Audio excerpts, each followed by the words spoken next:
You're now listening to MarkWHO42 from the Whoniverse and beyond. MarkWHO42 is proud to have famous faces and funnies. This is a huge, mega comic book store. I mean, they just have literally tons and tons of comic books, novelties, everything. They're located off of 3020 New Haven Avenue in West Melbourne. And if you want to give them a call and just let them know MarkWHO42 sent you, it's 321-259-3575. But this thing is just a huge, I mean, you've seen comic book stores and nothing against them, but you've seen them, you know, these tiny little shops, and they have comic books and they have merchandise and memorabilia and such like that. This place is like the best term I can put is the Costco of comic book shops. You go from one store and there's another section, and it's just huge. They have Funkos. They have tons and tons and tons of stuff in there. I mean, it's hard to explain. But if you have any geekdom out there, Famous Faces and Funnies have got it covered for you, from Doctor Who, Star Trek, Star Wars, everything. And also Rick is the guy who runs it, and all the team over there, nice, friendly people. And I believe they're going to be joining us at MegaCon this year. So definitely want to check out our friends at Famous Faces and Funnies in the West Melbourne area if you're out there. Hi, this is Michael Winslow from Police Academy 1 through Infinity and Spaceballs with Mel Brooks. And you're watching Insert Here. Hey, this is Mark of MarkWHO42. I just want to say right now to everyone listening to the following show, which is a review of the Empress of Mars, that if I was taking part in a panel, which I'm unable to because I was on assignment, I would have given it a much higher rating than my panelists did. I just want to say that at the beginning because I think it needed to be said.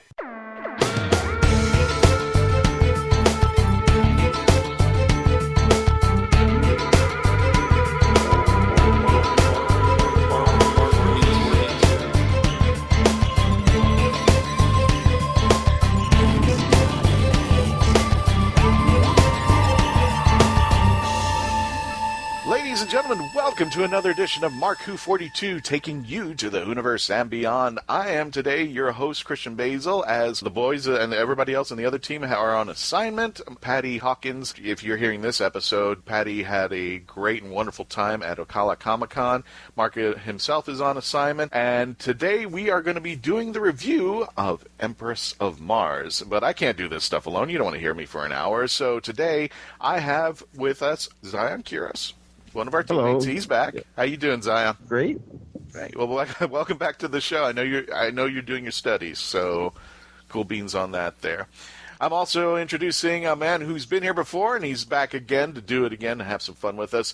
From the happy hour with Johnny and Duce, Mr. Kyle Duce. What's going on, brother? Hey there, brother. Welcome back there. Thanks for coming back and helping us again there. And for her first time on the show, if you've been out of the conventions around the Florida area recently, especially around SuperCon Retro, and in Atlanta, Georgia at Atlanta, we are very honored that she's been with us, and she's been a gem in our crown over here. I'm introducing Miss, do you want to be called Rebekah, or do you want to be called Bex? It really doesn't matter. It really doesn't matter? Call me whatever they want. Oh my goodness. Hey, there you go. I'll do the full name, and we'll go from there. I want to introduce our convention hostess for MarkWHO42, Miss Rebekah Underwood. Hey, how you doing, Rebekah? Hey, guys. Pleasure to be here. This is awesome. Now, we're going to do something a little different. Normally, we don't do the news, but there is no way that we can get through this this episode. And even though it's outside the Whoniverse just a little bit, we definitely got to mention this. So, Mark, if you can do me a favor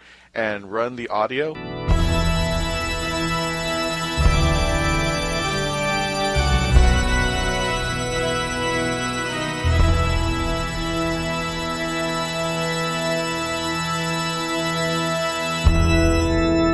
That is sick. Don't, God, why? Oh, Mark, the news bit.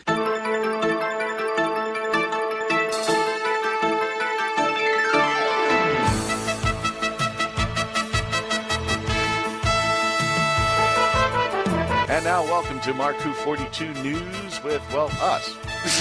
We don't have a news person here, but we do have one article to talk about here. And unfortunately, this is going to be some bad news. There's no way we can call ourselves a geekdom podcast without talking about what just happened recently, and we're talking about the passing of Adam West, who is Batman. Not in the Whoniverse, but definitely somebody who's affected the geekdom world out there, and especially recently, a big loss for all of our friends who have a geekdom in the DC universe, as well as the hit show Family Guy. And I gotta confess, when I first started watching Batman, I kind of knew that it was a hokey show, but I kind of accepted it and I thought it was cool. I think maybe it was just me being kind of having that moment of growing up because, you know, I was waiting for Batgirl to be tied up, but that's another story altogether there. But I think I just didn't appreciate it as much. It's kind of like William Shatner for me. I mean, he took campiness to another level, made it a career, and I think he made it a wonderful thing. Well, nothing in the world can beat the cinematic masterpiece that was Adam West beating down a shark with a fire hydrant. Like, come on. Wait a minute, what movie was that? Wait, what movie was that? No, it was the TV show. He's hanging from a helicopter. Oh, that's right. The shark comes up and it's like hanging, and he takes the fire extinguisher and starts beating on it. And it's like, that was the greatest thing ever as a kid. It was like, this guy is the number one. Well, that was shark repellent. Yeah. It was what he was using. Because he had shark repellent in his belt to pull out for sharks. So That's that right. made it even better because that was a level of cheese, is that he had repellent for everything. He had bat repellent, shark repellent, all kinds of repellents. Like you would put the name of something, then repellent, and he had it in his belt. I think just selfishly for me, it was more of the, I forgot what it was. It was that Chinese torture device. It's not a device. It's Adam West, Yvonne Craig, and Burt Ward tied together, and supposedly if they breathe the wrong way, they'll constrict and kill each other. And I'm thinking to myself, if this is the way I'm going to go, and I'm going to be tied up with Yvonne Craig, that's the way I want it to be. That's the way I want to go on this planet. But starting with you, Kyle, what is your Adam West moment? Well, I remember, as a kid, that was my first experience with Batman. And I was a comic book reader, but here locally, all the stations like WTOG 44, Tampa would play it. And so that was my first kind of superhero experience on TV. And I think I was young enough when I watched that I didn't get it. I thought oh my God, this is Batman. This is awesome. Not that, oh, this is super hokey and that this is silly. Only as I got older did I appreciate the campiness and the level of things they got away with, because like you were saying about the tying up, if you will, to use a little bit of innuendo, they got away with a lot of tongue-in-cheek, very risque things on that show that nobody would blink at now. But back then it was oh my goodness, these two guys are tied up with a woman. Right. Oh, I get the vapors, I'm clutching my pearls over here. So, but now you watch it and you're oh my God, they got away with all that back then. It's, it's ridiculous. That was their time frame. I was the 60s, 70s, and somewhat of the 80s. There was no limitation. Nobody thought about this on TV, and they got away with a lot. And I mean, one of my favorites has got to be the surfing episode where it's a surfing contest between Batman and the Joker. Yeah. I mean, how ridiculous is that to decide, the fate of Gotham, they're going to have a surfing contest, and it was awesome. All we needed was Fonzarelli to jump the shark, and I think we would have had a complete episode of just weird there. I wouldn't have been surprised if the Fonz had showed up in that episode, to be honest with you. I haven't watched it in a while, so I cannot confirm or deny if he did or did not.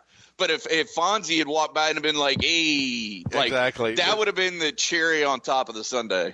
What is your memory of Adam West? Okay, so the first time I ever experienced Adam West, it was actually Family Guy episode when he was Mayor West, and I was this is the guy that was in that dorky Batman costume? Yes. Because growing up, I didn't grow up with all these cartoons and these shows because I lived overseas and we didn't get this on television. So when we came to the States, States, and this was this huge like subculture and all these gifs that I was seeing and things like that. I was like, okay, well, I got to watch this now. And when I started watching it, it was like, this is the best thing on TV that I cannot believe I missed growing up as a kid, because it was just so great. My first Batman was actually Val Kilmer, or Nipples, also known as George Clooney.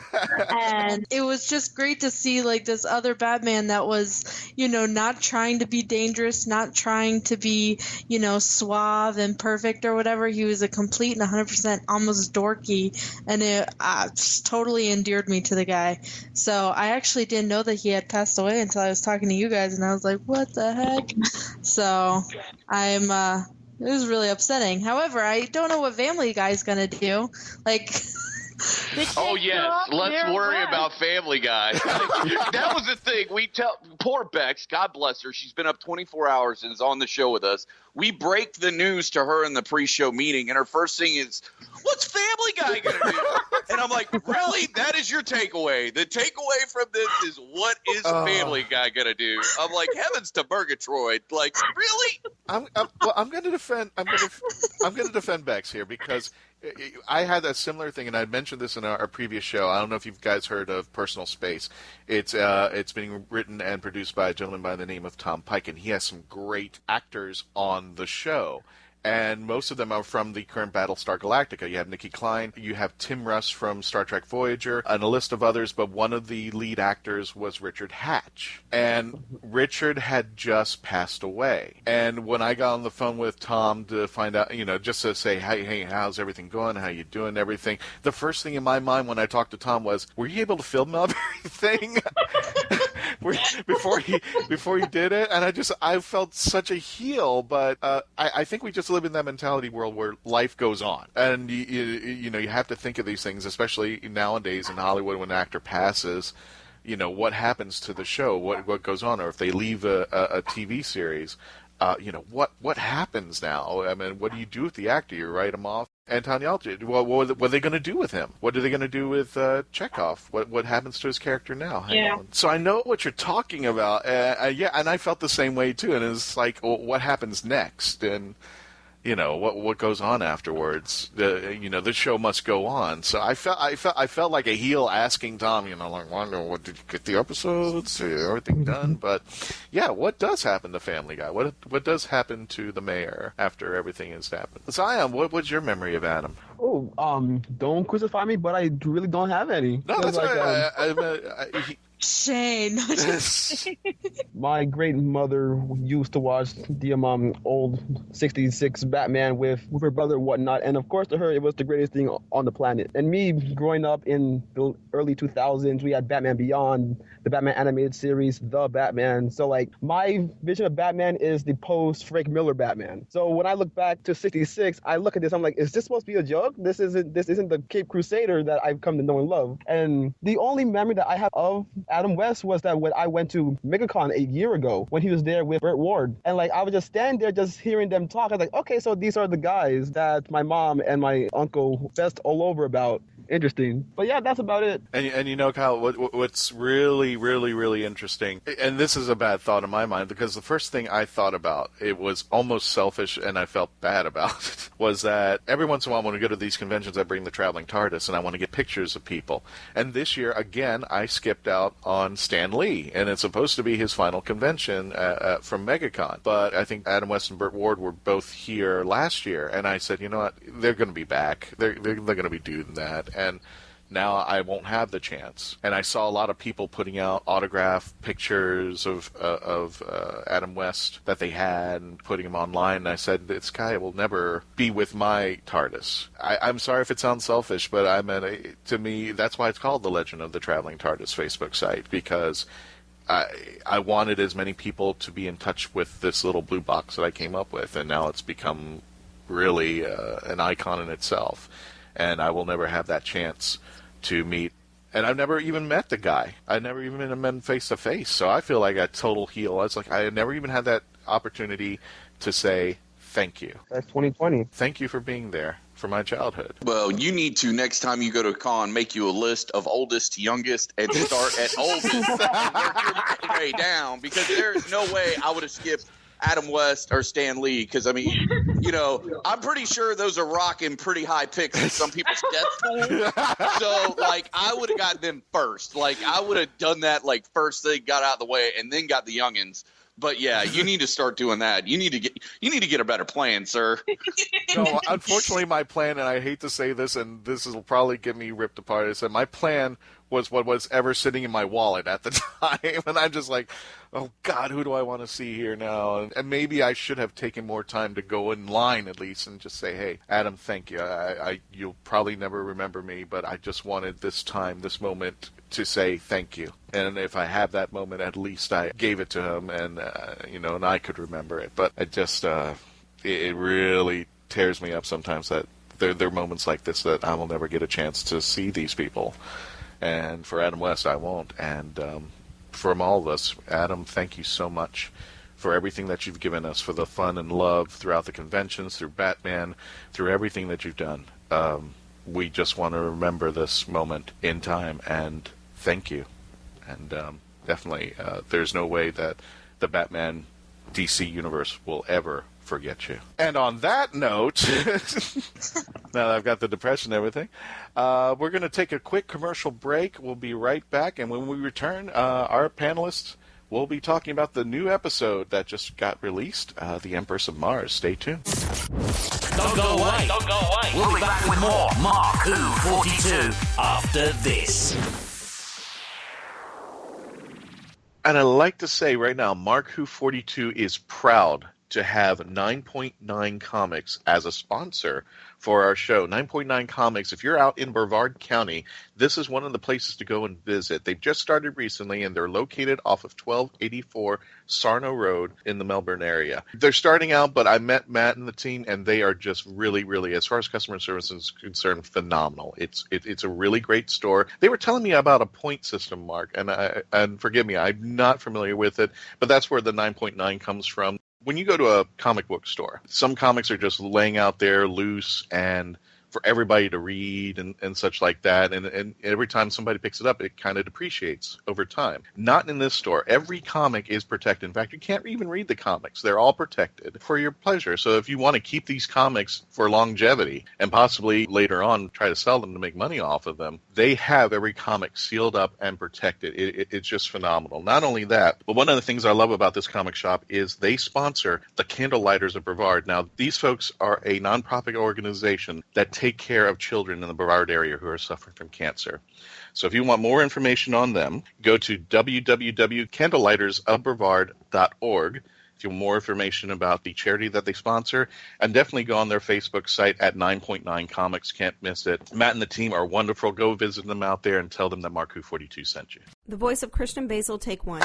Hi, I'm Christian Basil, and I would like to provide my voice for all your voiceover needs, such as... Okay, like an announcer. Like a what? Like an announcer. For all your voiceover needs, such as animation, radio, announcements, introductions... Now an old man. I can even record voicemail for all the Meshuggahs that call you. A pirate. Arr, and it won't cost you a lot of treasure for me services. Arr. Creepy movie voice. Just call 407-761-2679. 407-761-2679. Or email voiceofchristianbasil@yahoo.com. Well, how was that? That's a wrap. Kyle for MarkWHO42, take one. Hi guys, this is John Barrowman. Oh, sorry. Kyle for MarkWHO42, take two. Hi guys, this is David Tennant. Oh man, what am I doing? Alright, last try. Kyle for MarkWHO42, take three. Hi guys, this is Kai Owen and you're listening to MarkWHO42. Thank God.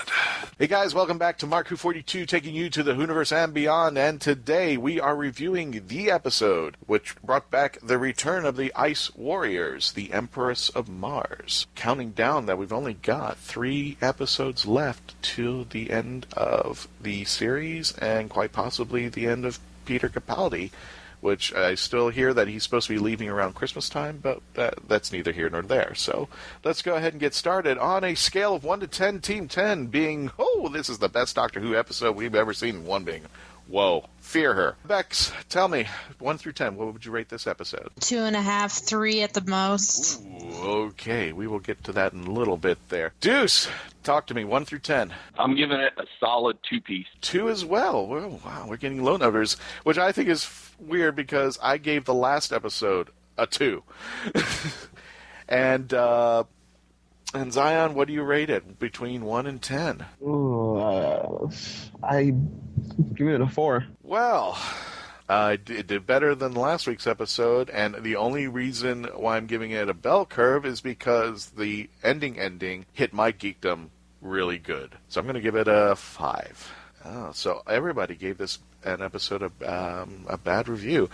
Bex, we're going to start with you. Why did you give it a 2 to 3? Well, I have a few issues. Rule number 1 is you don't wander off, right? And that was exactly what Bill did, and it wasn't called out at all, which is just one of the staples of being a companion.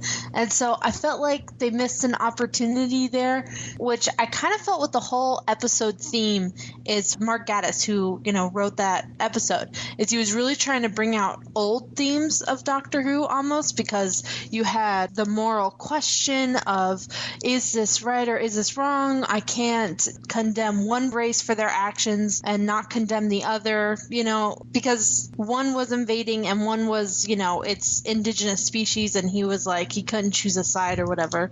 And he's had that moral question a lot. And I felt like with that theme almost, Mark was kind of trying to bring back a little bit more old Doctor Who, but it just kind of felt tired, and I didn't really feel like anything new from it. So without being able to do touchstones with the relationship with the Doctor of the people around him, it almost seemed just run down and used a lot. And the gender gal pal thing that he had going on there, it was a cool notion, I guess, but it was not executed correctly. I don't know. And the Frozen reference completely just knocked it off at least 7 points. So let's be real. Had he turned to the Empress and said, let it go, that I would have zeroed this whole episode and said, Mark. It was terrible. I was sitting there going, Bill had kind of pretty good references to movies that she was making, and I was like, all right, bring in some pop culture, reverse. But then, he makes a Frozen reference, and I'm like, what the junk? Why? Why would Mark do that? Jeez, he's a better writer. I'm going to defend this just a wee bit. I think he was trying to reenact what worked so well in the Christmas Invasion when Ten refers to the Lion King. And he starts blurting out the lyrics to the Lion King, trying to make a point. He goes, wait a minute, I'm speaking the Lion King. Which I thought that was like, okay. But I think he was trying to reboot that little ditty. And yeah, it didn't work for me too. Duce. To hit on what she just said real quick before I get to the way I rated the episode was she made all these references to great movies like The Thing and Terminator, and he hadn't seen any of those. But to make a Frozen reference means that he watched it. So you're telling me the Doctor has watched Frozen but has not seen The Terminator or The Thing. You. And I have a huge problem with that. I have just glaring problems with, okay, when the Doctor, this guy that can go all through space and time, have all these amazing adventures, decides he wants a quiet night on the TARDIS to watch a movie and relax, he watches Frozen? I mean, come on. The man's 1,000 years old. He should have better, choice-making skills. I've never even seen Frozen, and I'm not as old as he is, but I've got better things to do. So, if you're telling me that a guy that has even more better things to do than me with a spaceship that could go through all of space and time decided to watch Frozen, I have glaring problems with that, but I'll get off that soapbox. You know what? That you guys just mentioned it. Going back to a previous Christmas episode, which is and somebody trying to remember. It's the Dream Spiders or whatever, the face huggers that they emulated in that one episode. The Santa Claus episode. The Santa Claus episode, which is now eluding me. He makes a reference to somebody saying about the movie Aliens. And not only has he not seen the movie, he's going wait a minute, you made a movie called Aliens? And the person in the human goes, yes, and he goes, no wonder these guys are angry at you. But I thought it was like, yeah, I think he picks and chooses his Netflix movies or whatever he's got in the TARDIS up there. Just going. I guess, but maybe he's a Disney file. Since you said that he'd seen The Lion King, maybe he's just like possibly. Maybe he had an adventure with Walt Disney that we haven't seen yet, and since he had that adventure, now he only watches Disney movies. I don't know. I do not like this canon. I do not like it. No. I agree. I'm right there with you. I don't want that to be canon either, but I'm just saying the proof is somewhat in the pudding that it seems like he's seen a lot of Disney movies. I actually made a meme as a kind of a joke and a homage to somebody, but I said, let's take the episode Vincent and the Doctor, and I put Vincent Price's picture and said, would you watch that episode? If Vincent Price and the Doctor met, I thought that would have been an interesting canon, but come rescue this, Scion. Tell me some good news on this one. I wish I could. I really wish I could. What'd you rate it again? I rated it a 4. We rated it a 4, so just very close to me. Okay, you gave it a 4. Yeah, okay. My gripe with this episode already starts with the first scene. Is this really NASA? Is this actually NASA? Thank you. Okay, 100% with you there. I was like, what's with the automatic zoom fast thing going on there? Okay, I'm done. No, not in that. Is that we have the best engineers and scientists in the world, and they choose atmospheric lighting to do their work. I did. Let me get you right there. It's getting down. To do their work. Let me get you right there. Were you lost in time? Because I didn't even know what year it was. No, I was lost. I gotta agree with Zion. I didn't know if we were 1960 because you made a reference to Neil Armstrong and they had a picture up, and I'm like, is this current or is this back in the 60s or what the hell? I think it was supposed to be present day. Right. I couldn't nail it down because it was the computers that gave it away. Right. I was just, I don't know. I was just like, okay. And I said, I've been to the Kennedy Space Center quite a few times. I don't know what room this is. So it must not be the NASA at the KFC, the Kennedy Space Center. So I said KFC. Did you say the NASA at the KFC? This is not fried chicken NASA. This is not the Southern Fried Kentucky Fried NASA. Was on the moon first.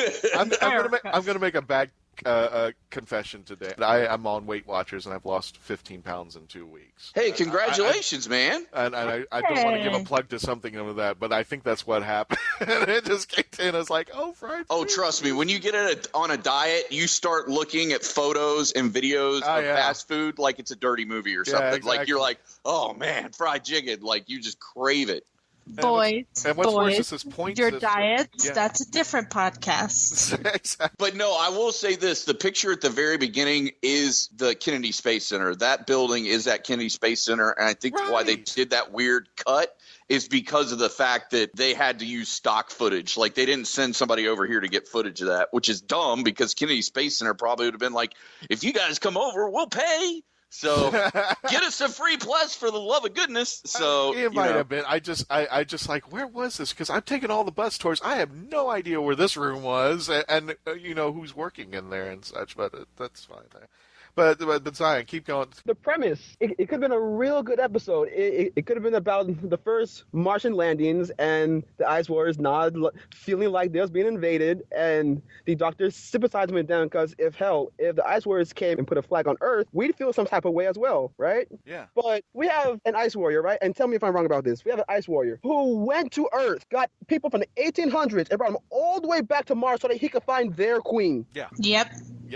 Can I actually bring this into play? Because this is my first thought when mentioning that. You know what would have been better instead of God Save the Queen? Wouldn't it have been cool if they were watching one of the rovers moving and doing its experiment, and next thing you see is an Ice Warrior stomping the rover right on the ground. Something like that. And that would have been fine. Yeah, and then what the hell? Yeah, but they admitted that it was barren for everybody up on top of Mars. So that would make sense why he wouldn't be on top of Mars. Otherwise, then Mars would have been habitable for his people, and the Ice Warriors would have been fine in the first place. Or it could have fallen into a hole or something, and then the Ice Warrior picked it up.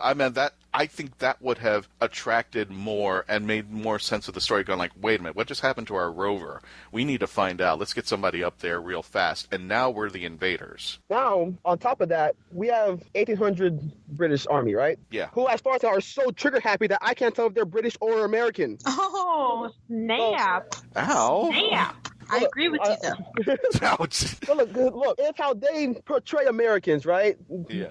How in the Impossible Astronaut, we're all trigger happy and whatnot. The way that I'm looking at it, I'm like, okay, then I'm guessing that these guys are American as well, because they're definitely acting like it. But when it comes down to the Ice Queen, right? Yeah. Her response and talking to Bill about how she would want a woman's input, it would work with a human queen, but out of all queens, it'd be an ice word queen, which is almost polar opposite of how humans actually act. So I don't know if they would actually care about womanly input rather than just actual tactical warrior input. Yeah. But nothing in this episode just made sense. And then Bill was like super generic with her answer. She didn't try to like actually bring about a discussion. It was almost just like she was just backing up what the doctor said. And it was like, well, that's kind of pointless. She asked for your opinion. So stand there and actually, you know, make her think and have a discussion. It was a big opportunity where they could have like actually made the Empress question of making her talk make sense, but it didn't because Bill didn't come up to the plate at all. Would jump in about that, but I felt that would have been a Joe Grant moment. Why didn't we? Yeah, that is great. Why didn't Bill become the Joe Grant and start talking this up? Or the Sarah Jane moment when they had returned to Peladon. And I don't know if you guys remember those episodes, but yeah, it was kind of the Empress going, you're female, you talk to me. And I'm like, what's that about? Yeah. And I'm sorry, Duce, but I think, and especially the last episode, why I smacked it down so hard with it too, is because I'm getting sick and tired of the military being put into this bad light. Any military, the British, the American, everybody. Amen to that, brother. And I mean, it's just like, let's on the military. And I'm like, no, like, let's not. Like, these guys are out there every day fighting for us. Let's have a little respect. But it seems like the past 2 episodes in a row, it's like, does Moffat kind of have a hate I can't figure out a euphemism for what I want to use, but for the military, because, like, this guy has done it double time. He just went back-to-back double shot on the military, and I have zero time for that. Well, hold on. It was like in 1881, right? That's where these guys are from. Not only, like, are they trigger happy, their hierarchy is all messed up, you know? They're like, it was just weird. They also are able to repair a ship and have a spacesuit. That's what I'm trying to say. Like, that didn't make any sense at all. Like, you have that one guy, I think they called him a colonel. I can't remember correctly. And he was the one that was working on the ship, not Friday. He was. So it's not like Friday was fixing the ship for them. It was like very much implied that he was the one that was fixing the ship and did the mechanical stuff except for the cannon gun that they created. But it was just so weird. Like, this is 1881. Like, it took them like 10 minutes to reload their weapons. How are you to fix a spaceship? Yeah, like I had a lot of problems with that. That and the spacesuit, which is going to be like the newest cosplay of everything, because I was like, oh my god, that is like steampunk spacesuit. I'm going to see this at every con from now on. So absolutely, not like it's a bad thing. These people are from the 1800s, correct? Right. Yes. So how is this entire army just fine that they just came across people from another world? And on Mars and living on, and their clothes were clean. Did anybody notice that? All their uniforms were super red. They weren't dusty. They weren't, used and abused, except for when that guy's necktie got yanked away to show that he was supposed to be hanged or whatever. Their uniforms were pretty much pristine condition. They also were able to build like doors and walls out of like solid iron metal. It was ridiculous. There was no. Oh, and we're out of supplies, but we've got plenty of cake. Like, what's going on? Like, every part of this episode had a contradiction. Not to mention the future Predator lawsuit, I'm sure, that's coming with that queen. Because, my God, that queen was like, how legally close can we get to the Predator with it making the same noises in the dreads without getting her, what suit off? Okay, then that's what we're going to do. So I gave it a 5 and a 6 only for one reason. I'll mention that when we get closer to when we mention the ending of the episode. Because it fulfilled. What I think it is? Yep, it fulfilled my geekdom to no end. I was just like, I went, oh my God, it's back. But I think there was such, and this seems to be the run of the series now that I'm thinking of it. It's such a great idea, but I think they tried to take it to another level, and they notch it up, and they just I'm like, what the hell did I just watch? Well, I kind of felt the opposite. I felt like it was like a filler episode. I felt like they didn't put a lot of thought into it. I felt like it wasn't executed very well, and I felt like it was kind of subpar writing. Like he wasn't putting a lot of effort into this story. I felt like he was taking a lot of stuff from past episodes almost. Well, it was to fulfill, for a better term, a third Doctor prophecy that we see later on. However, I think this would have been a very great episode, and you could have... First of all, I'm just getting tired of the little nuances of, I guess, for another term, and I know I'm going to give it for this, kind of almost like a social justice. I mean, why can't I just watch Doctor Who like I used to watch it when it was just an episode where the Doctor was kicking the bad guy's arse and just making it just a great story and a great episode? I fully agree. I mean, we got Oxygen, which kicked capitalism, and there were other nuances that you can find for yourself throughout the series, but I'm just like, I just want to watch Doctor Who, and I want to admire Peter Capaldi kicking alien butt, and Bill learning from him and becoming a better companion, and Nardole saying his own stuff out there. I think it's getting watered down, and it looked like, for me, this was a potentially good episode as far as the idea behind it, to bring back the Ice Warriors and make it an episode that would come full circle back to the Third Doctor's time. But it was just poorly executed. It just went into different directions. I didn't know where it was going. I love the idea of the Ice Warrior Empress. I love the rise of the army, and then ultimately what happened at the end. But I didn't think it was Ice Warrior-ish for an Ice Warrior to get tired. No, it was not. I always thought the Ice Warriors, and I'm not, it's just a comparison. It's not to say that they're different or degrade them at anything. I always saw them as the Klingons from Star Trek. They had an honor code. They were strong. They fought to the very end. And I did see a lot of that with the Empress, but the nuance between Bill and the Empress, I'm only going to talk to her. I'm like, well, why? You had the most intelligent person, a Time Lord, who knows everything, who knows your race, but you're going to acknowledge the woman in the room. That's, if you have a story that leads up to that, that's fine. I get it. There was nothing. Or if it could have been better said, it could have been turned around and it's like, You haven't said anything yet. I want to hear from you. I also feel like it backs up, especially the last episode, where they kind of build up. You have this huge, almost enemy villain, however you want to say it. But you have the problem that the Doctor has, and it's built up a lot, especially the last episode. And then it's super anticlimactic, where it's just fixed super easily. So it's like you get revved up, and you have like all this like anxious, like, oh my gosh, he's gonna have to bring the beat down. What is the Doctor going to do? What is he going to do? And then it's like, bam, there's just nothing. And it's like, so they had to talk to her for 5 minutes, and one guy had to like basically ask for like suicide / falling on his own sword kind of thing. And It's like, what just happened? Right. It's like that's how we finish a bottle episode in Doctor Who. We build it up, and we only use 3 sets, and then the ending is... So yep. I think there was such potential that this could have been probably one of the best episodes in there, and could be written by Mark Gatiss, who I consider what I call the Whovian lovers, and in the best way, Russell T Davies, Stephen Moffat, Mark, all those folks who brought back Doctor Who, not only because it deserved to come back, but they had a love and a passion for it. Many shows that get a reboot or a restart don't have that. They just have people that are thrown in and just probably never even seen an episode of what they're watching, be it like Star Trek, Star Wars, and all those guys.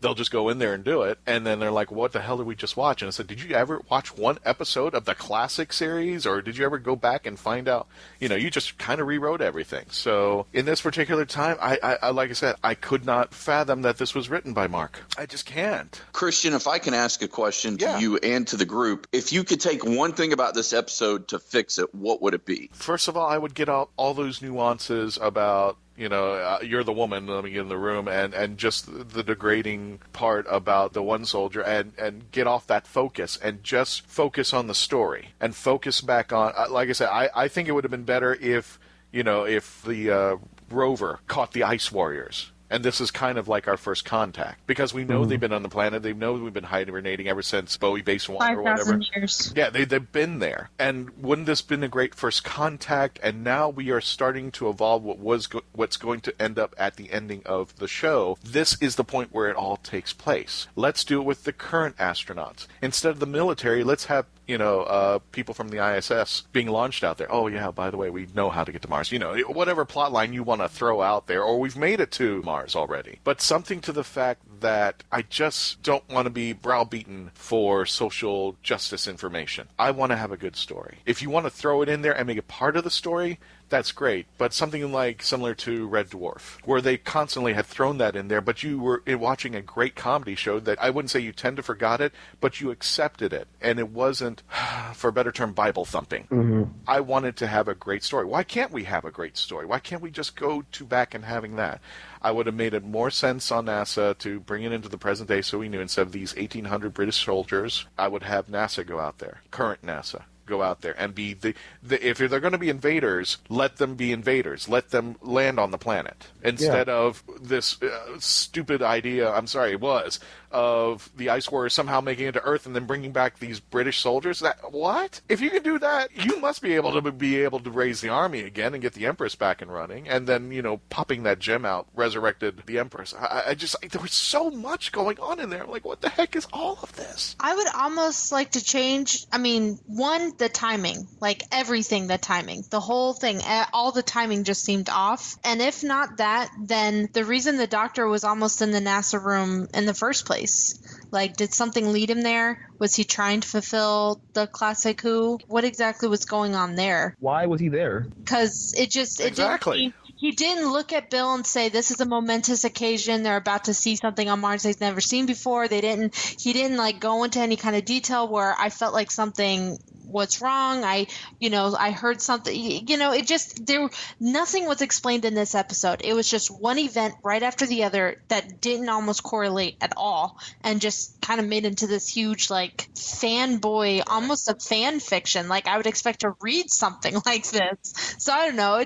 There's no one thing I could pick, but if I had to, it would be the timing. I also think about the intro episode where the Doctor and Bill are walking around like they own the place. They look like they know everything. I thought it would have been a great moment if the TARDIS had landed, they walked out, and they were just behind the people at NASA, and they were just standing there, and they go, Bill, watch what's going to happen next.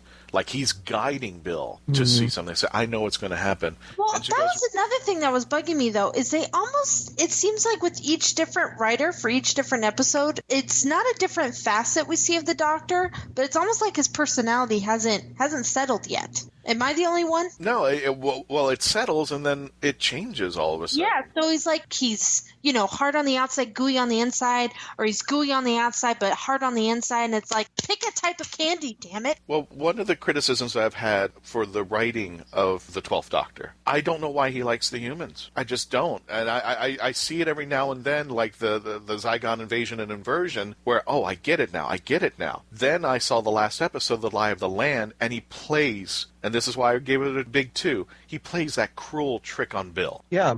I had to know so I had to do this cruel trick. Now, flashback to the 7th Doctor in the the Fenric episode, I think, where he had to do the same thing similar to Ace, but it was a maneuver against the bad guy. He had to make her lose faith in him. That was the only way to defeat the bad guy. And then when everything was said and done, she was bawling on the floor crying because he just made all this rhetoric that bashed her right in front of her face. She goes, I have complete faith in you, Doctor. And then he turns around, just basically verbally backhand her and goes, I don't need you. I only picked you up because I knew this was going to happen. I mean, just, oh my God, I felt so bad for Ace. But as soon as the Doctor defeated the bad guy, he goes to Ace and just like, I am so sorry. I didn't mean it, but this is the only way I could do this. And now I could see the compassion in not only his companions, but humanity. That's what and I did not see that in Lie of the Land. I really was like, you are such a jerk, Doctor. You do that. And then they're just laughing about it. He's laughing the whole time. And I was like, that's not my Doctor. That isn't. I love Peter Capaldi, but I think the writing is not steering to what the show demands. At least if you're going to uphold the mythos of the last 50-some-odd years. I don't know what direction we're going. Well, Christian, I'd like to really add to that point, and that is, in my personal humble opinion, I think the new Dr. Capaldi, Bill, and Nardole is basically the dream team, which we haven't seen since we had David Tennant, Rose, and Captain Jack in the TARDIS together. So you got this dream team of people. Like it reminds me of back in the 90s when you had the basketball dream team. Remember that we sent to the Olympics with Jordan and all those people. Like you've got that kind of a dream team, but you've got a terrible coach that doesn't know what to do with them. It's like you've got these amazing actors, these amazing characters, but your writing team for some reason keeps dropping the ball and just doesn't know how to write them. And I think if we had different writers, and I'm going to throw them under the bus, I think if Moffat was already out of the way and we had a new head writer and head showrunner, maybe he'd know what to do, because I don't think the problem now with Who is a lack of talent. I think we've got more talent than we've ever had on Doctor Who before. And if you throw Missy into that mix, I mean, that is a squad right there when you come to acting talent. That's not the problem. The problem is the people that are putting the pen to the paper and writing these scripts, because you've got all this amazing talent. You've got people that you want to see, people that are interesting and great characters,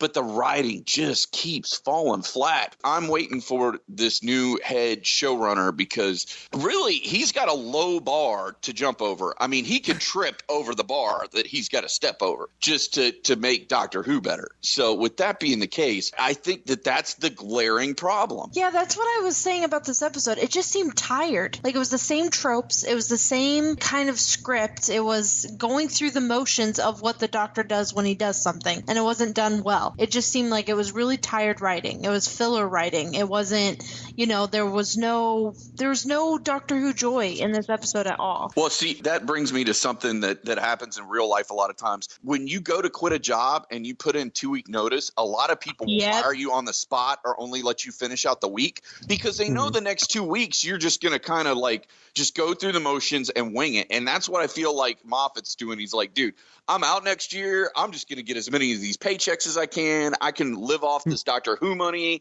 and do conventions. Like, I think he's on autopilot. And I think he's just like, let me get through this thing. Too. Yeah, and the writers, probably because the writers are like, look, the new guy might just, can us all. And so why do I need to give 110% effort? Yeah. I feel like it's a lot of weak sauce effort coming from these people. Or even if they're unhappy with Moffat leaving in the first place, like, step it up, because if you step it up and you do a great script, then it might be like, man, this Jimmy Smith guy wrote this script was so good. We want to keep him. If it was me, I'd be dodging, weaving like I'm fighting Muhammad Ali over there trying to keep my job. But they're over there like, no, just punch me in the face. Just keep punching me in the face. I know I'm leaving. So, like me personally, I feel like some of the blame should also go on Gaddis, because honestly, I can't remember the last good episode he's written for Doctor Who. Like the last episode he written was Sleep No More, and we all know how that turned out. Yeah. And then before that, don't get me started. That's an episode all in itself there.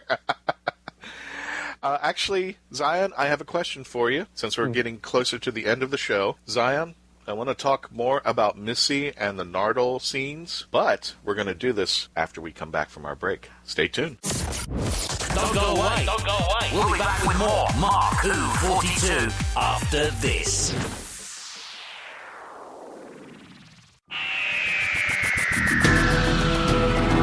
Hello, I'm Nicholas Briggs, the voice of many monsters on Doctor Who, and executive producer of Big Finish Productions.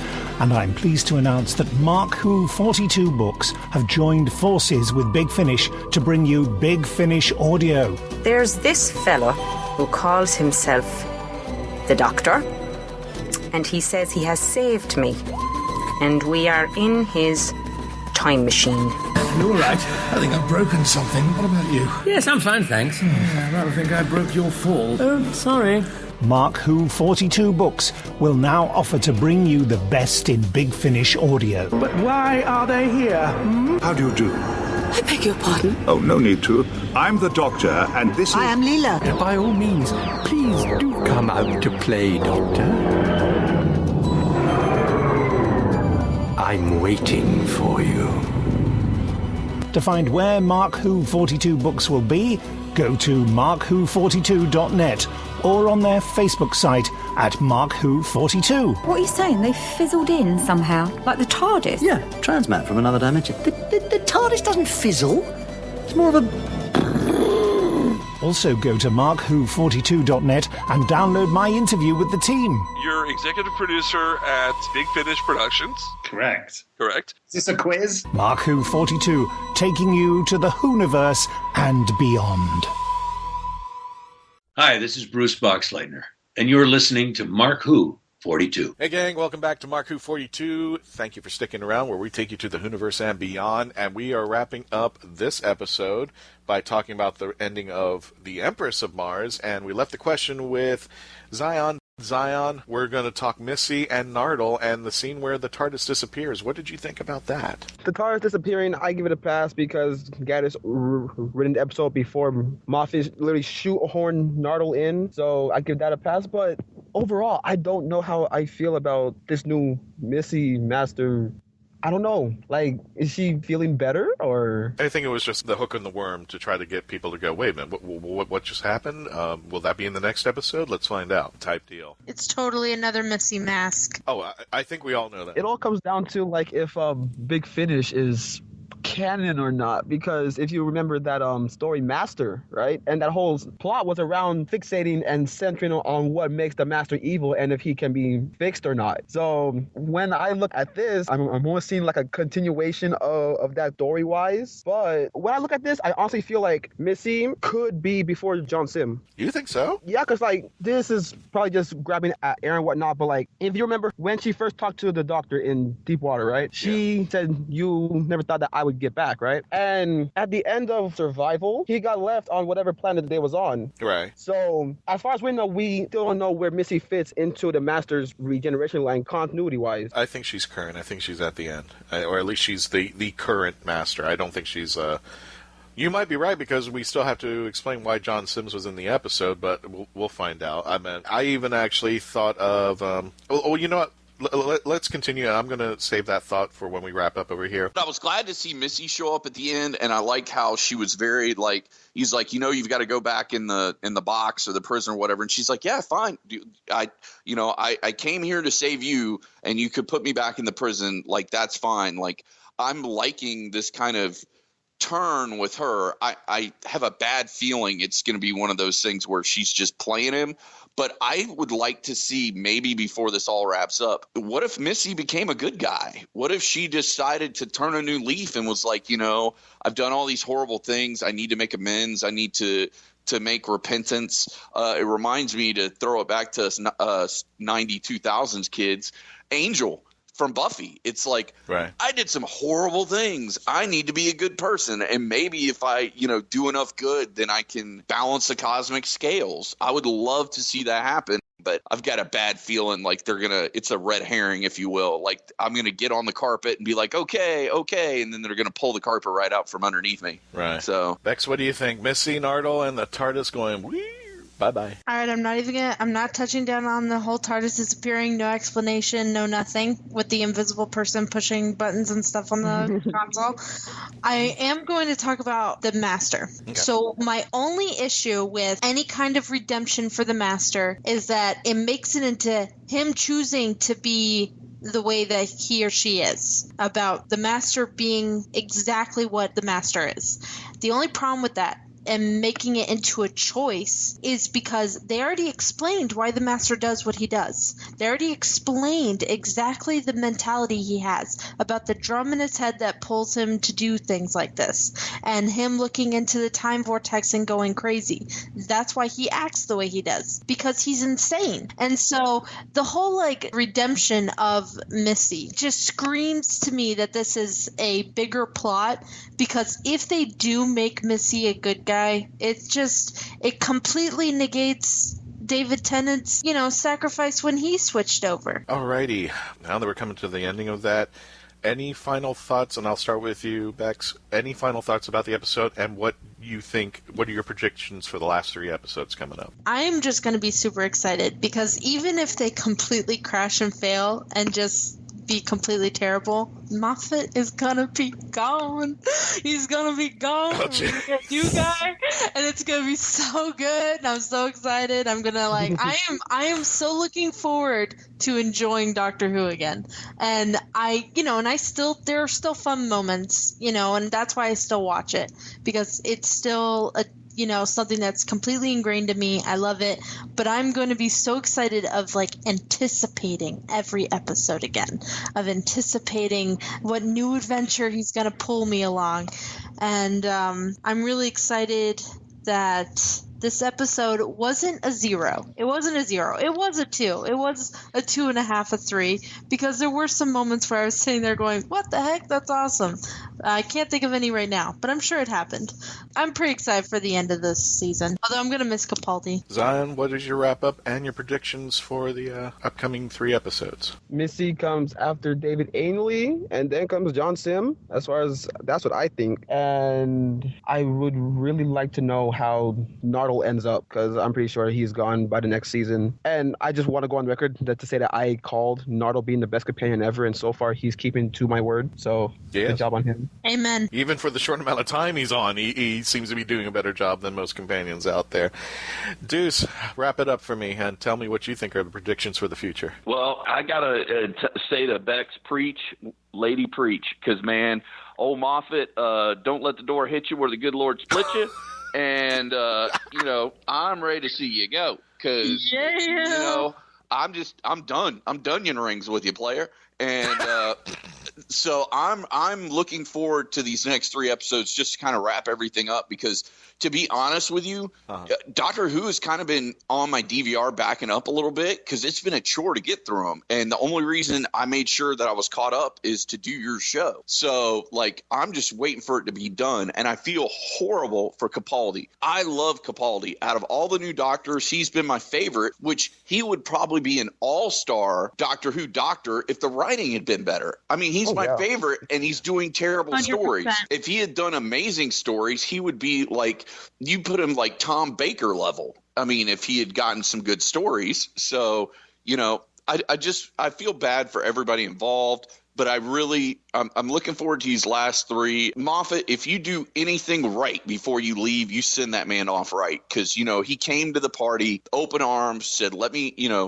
work for you. I've been a fan since I was a kid. I want to do a great job, and I feel like you let the man down. He signed up for something. You sold him a bad bill of goods. You need to make it up to him, and he got 3 episodes to do it. And possibly a Christmas episode, but we'll see on that. And the good news is Rachel Delele is going to be directing the last 2 episodes, and then I believe she's booked on for the Christmas special, so that's going to be something interesting. Here's my prediction. Either A, Missy is really thinking about turning good, and either A, this is either going to be the John Sims persona coming in and saying, what the heck are you thinking? Or B, this is going to be a battle in her mind, and then the John Sims master comes up and shows up and says, this is who you really are, as a reminder, I think. B, I actually think also there might be a chance with John Sims, and they were finally going to get a regeneration between Sims and Gomez. I think we're going to finally see that scene happen. I would like to see that scene happen. And for me, too, I think I hate saying this about it. It's kind of like telling my best friend, you did wrong. You did something wrong, and having to walk into the room and tell him that. But I don't want to say Doctor Who's going downhill. I just think the direction it's going is not focused. It needs to be focused. I think it needs to be more on the Doctor. I think it's got to be less on the companions, where I think Moffat was taking it with companions like Clara. It's got to be more back on the Doctor. I think we have to be more... There's nothing wrong with bringing in social issues, but I watch TV to get away from that. If I want social issues, I got CNN, MSNBC, Fox. I've got all those to remind me, and right now I turn them off because I can't stand them, and I just don't want to be reminded, because I know who I am. I know what's right and wrong, and I don't know if I should be reminded of that when I'm wanting to have a good story and a good episode. And if that makes me less of a person, I'm sorry, but that's what I want. I want to have a good time to watch Doctor Who. That's why I watched it when I was a kid. And even though they may have been telling me these little things, they were little nuances. They weren't shoved down my throat where I think today they are. They're just being pushed down my throat. It's like, you have to think this is right. And I do think it's right. But why does it have to be shoved down my throat? Why can't I have just a good story to watch? I think that's just been poor writing, though. I think that in an abstract sense, what they have put in has made it kind of made sense a little. But I think that because of the poor writing, it doesn't flow as well. So it seems like it's just rhetoric and it's just being shoved down our throats. When really, if it had been written well, it absolutely would have made sense in the story. It would have had great story symmetry. Like, I love the whole indigenous species against the invader trope with Doctor Who. It's a great question of morality, and it reels people in, and it makes you really think about who we are and what we are and where we're going. But it just wasn't written well. So then we were standing there and, she turns to the only other female, and it's a human girl that she has no correlation with, and it's just kind of like, exactly, bam, it doesn't make any sense. Exactly. But if it had been written well, if it had been given sustenance, if it had been, in my opinion, written by a female, I think it would have made a lot more sense. But this was a guy who might have been trying to lead it in that direction and give us females a bone. He just made it rhetoric, and he just shoved it down everybody's throats and made everybody uncomfortable almost. And I think that's the best term of it. Is it rhetoric or is it story? I know racism is bad. I know sexism is bad. I know all of this. Why am I being constantly reminded? If you can write it in a good story, then I will appreciate it. But if you're going to throw it down my throat and just say, you know what, this is part of the story, why? There have been so much great potential that they throw out there and then they cast it away. Erica from the Pyramid of the End of the World, why wasn't she in the TARDIS? Why wasn't she flying around with the Doctor? She was a great idea. She basically flirted with her to the point where, I think it's your turn too. And then she just disappears. In the Lie of the Land, she's gone. I'm like, whoa. She could have been incredible as a story, her character being a device somehow saving the world. Back to what you said about the companions and how you wanted to be more Doctor-centered. Yeah. I think that Moffat had the good idea about it being more companion-centered, but he made the companions not humans. See, when Doctor Who first started, it was from the companions' point of view, and the reason why it was so great is because we got to experience the Doctor for the first time every time, and it was from a normal human's point of view of being in front of this magnificent being and being in front of this almost godlike person, and it was just awe-inspiring, and it inspired us and it made us excited. But then he started making them not as human and not someone we can relate to, and clever and impossible, and the person who waited for thousands of years. And there's nothing wrong with those companions. I'm not pointing any fingers to terrible companions like I'm just saying that when it was regular humans that stumbled across the Doctor and they were relatable about falling in love with this ridiculous being that dropped into their lives and ruined it or made it better or whatever, it was a great story. You experienced everything differently. So I think when they put it in the Doctor's point of view, it's a lot more lonely and it's a lot sadder of a story. And it's a lot heavier. It's not those great big adventures that we get to go on every week. It's a long, continuous journey of crazy that happens to him all the time that makes you want to just sit in a hole and die inside. And it's, it's super sad because the Doctor is thousands of years old and no one lives that long and, is happy. In my opinion, anyway. No, that's fine. And on that note, gang, we're wrapping up this episode reviewing. Wow. It's been one heck of a ride for this, but the Empress of Mars, I'm going to wrap this up just saying I'm optimistic about the next 3 episodes, including the Christmas episode. I'm optimistic that Chris Chibnall will turn it around to where I think it's going to hold up the values that Doctor Who had beforehand, the reason why I loved it, and I don't know what's going on with. I know Moffat keeps on going up there. Oh, this is great. What if this? And I think it's escalated too much to the point where it's getting watered down, and we need to go back to the values of what made Doctor Who great. We forgot one more thing though. What's that? Alpha Centauri. Yes. Why did I even forget that? Yes. Yeah, and I'm gonna thank you for reminding me on that. Yeah, I totally geeked out with the appearance of Alpha Centauri, and not only that, but they used the original actress, Isan Churchman, who was Alpha Centauri in the classic series for the third Doctor. She's like 90-some-odd years old, and she came back to do... I geeked out hard. So, my thing is this a whole nother branch of the Ice Warriors that hasn't been dealt with? Well, this is the entry for them to be in the Galactic Federation. This is their entry into it. And if you ever get a chance, I think it's the Monster of Peladon and Curse of Peladon. If you ever get a chance, go see the Third Doctor's Peladon series, and it explains even more in details how the Ice Warriors got into the Galactic Federation. In the meantime, folks, we're going to wrap this up. And now, ladies and gentlemen, if you want to come out and catch MarkWHO42 at your local conventions, starting June 17th in Jacksonville. Time Lord Fest, Jacksonville, June 17th from 11 a.m. to 7 p.m. at the University of North Florida. Tickets are still on sale right now. You can go to MarkWHO42.net for all the information here on our conventions that are coming up. Then Mark and I will be at Icon 3 July 1st in Cocoa, Florida. Please come on out here. I think the tickets are really, I don't want to say cheap, but I meant if you want to do something with the family and you're into comics and such, this is a good place to go. Independent Creators Connection 3, located at the Space Coast Convention Center right off of I-95. That's a great place to check out things. Tickets are on sale right now. Again, MarkWHO42.net. And the big one, the big one. All of the team, well, with the exception of Iggy, she's still resting up from her birth, so congratulations, Iggy, and bless your heart for your new child there.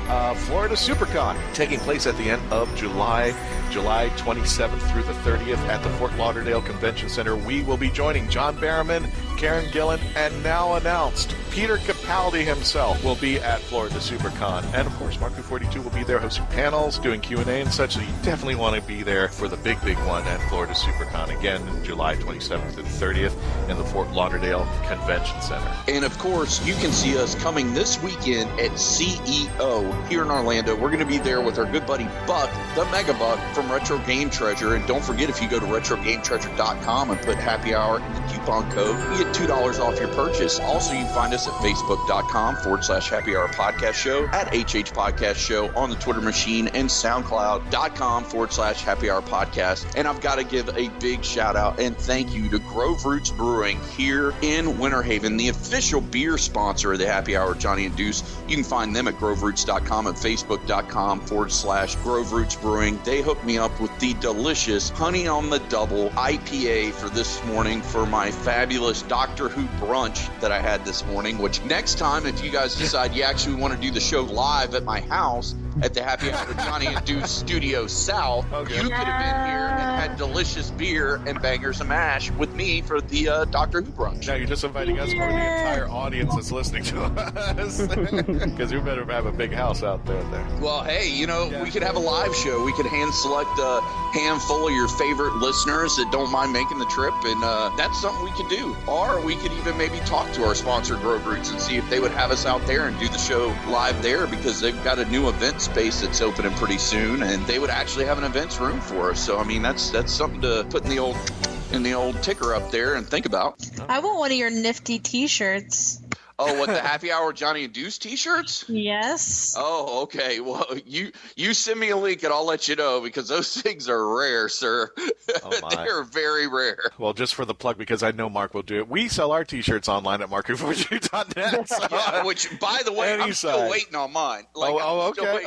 I'm waiting on mine, so we'll switch there. There we go. And stay tuned, everybody. I have one. Oh, see, that's how it goes. The first time she's on a podcast, she's got a shirt. Me, do it a couple times, I get nothing. She works for us too. She takes. Oh, well, there you go. Well, that makes sense. And now, ladies and gentlemen, stay tuned. Here is the preview from the Eaters of Light, and what's a bit of trivia over here. It is written by Rona Munro, who wrote the last episode of the 26-year run for Doctor Who Survival. Here is your moment of Zen. Enjoy, and we'll see you next time. The Ninth Legion and the Keeper of the Gate. They disappeared. Except they didn't. Where is my friend, and what destroyed the Roman army? Something here managed to wipe out 5,000 Romans. Every hour of sunlight that feeds it makes the world darker and the beast stronger.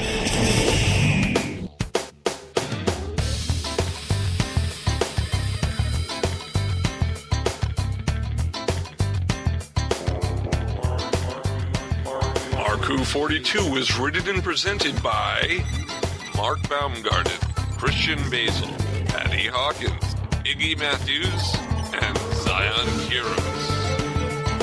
This episode was edited, directed, and produced by Mark Baumgarten and Co-produced by Christian Basil. Visit MarkWHO42.net, where you can register and become part of the Whoniverse Army. We can be contacted by email at mark@MarkWHO42, subject line, ?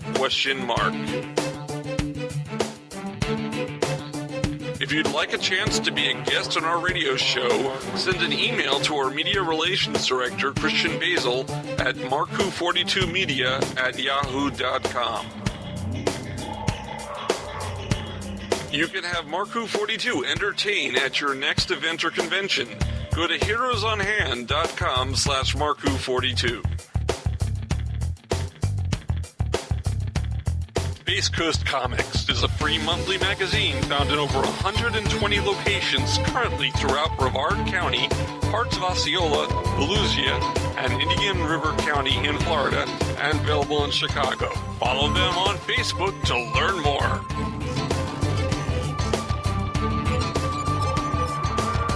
Doctor Who and its properties are owned by the BBC, the British Broadcasting Corporation.